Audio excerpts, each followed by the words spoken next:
আসসালামু আলাইকুম বন্ধুরা, দেখতে পাচ্ছেন যে ভিডিওটা সেটা হলো আপনার থাইল্যান্ডের লাল জামরুল। দেখতে পাচ্ছেন আমার এক থোকাতে মিনিমাম কয়টা, এতে 3, 6, 15টা ফল আছে এক থোকাতে, আরও তো পড়ে গেছে। তো এটা সেই খাইতে খুবই মিষ্টি এবং সুস্বাদু। দেখতে পাচ্ছেন এই যে আমার হাতের ভিতরে এটা হলো থাইল্যান্ডের লাল জামরুল। তো এই লাল জামরুলের চারা কিন্তু আমাদের কাছে অ্যাভেলেবেল বন্ধুরা আছে।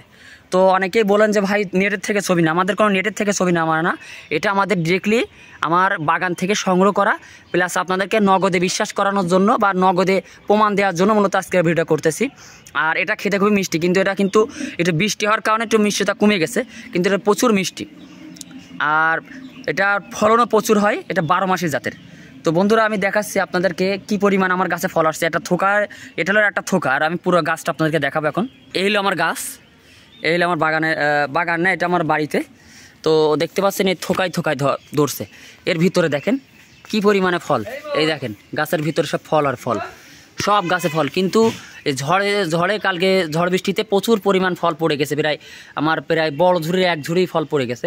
আর এই দেখেন কি পরিমাণে এখনও গাছে রয়েছে। আবার একদিকে মুকুল আসতেছে, প্রচুর পরিমাণ ফল মাশাআল্লাহ।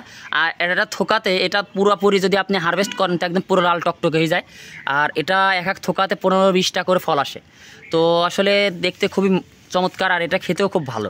তো যারা ছাদ বাগানের জন্য লাগাতে যাচ্ছেন আমি মনে করি তাদের জন্য এই জামরুলটা খুবই বেস্ট হবে। বন্ধুরা দেখতে পাচ্ছেন এই থোকাতে কতগুলো, দেখেন এই থোকাতে পড়ে গেছে, আরও আপনার রয়েছে। এই দেখেন এই হলো জামরুল, এটা লাল জামরুল। আমার গাছের এই থোকায় অ্যাভেলেবেল ফল রয়েছে। আবার এই দেখেন মুকুল চলে আসছে, এই দেখেন মুকুল, আবার ফল। এটা হলো থাইল্যান্ডের লাল জামরুল। মিষ্টিওতা খুবই প্রচুর পরিমাণে এবং খেতেও ভালো এবং সুস্বাদু। তো যারা এই রকম জামরুলের চারাগুলো খুঁজতেছেন তারা যোগাযোগ করবেন, ইনশাল্লাহ আমাদের কাছে ভালো মানের চারা পেয়ে যাবেন। আর এই থোকাগুলো দেখেন আপনারা একটু কাইন্ডলি, এটা হলো থাইল্যান্ডের লাল জামরুল আমাদের নিজের গাছের। এই দেখতে পাচ্ছেন আমার বাড়িতে। তো আশা করি এই ভিডিওটা দেখবেন, শেয়ার করবেন।